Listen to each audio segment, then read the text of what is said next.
guys, so here tayo ngayon sa ating main headquarters at ito yung cashier area. Live po natin nakikita. Sobrang dami ang nakapila na magta-transact ngayong araw ng Lunes.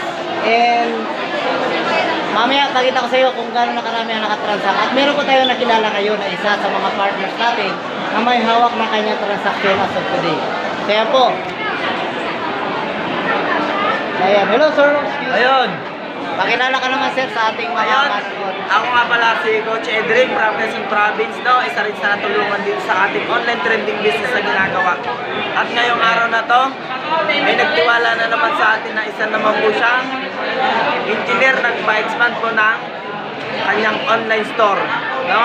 Sa mga nakakakita nito at sa gusto rin magkaroon ng extra income gamit lamang yung cellphone, Facebook, TikTok, mas maganda tanong mo kay Idol kung paano. Sabihin ko lang yung sistema, mag-comment ka lang ng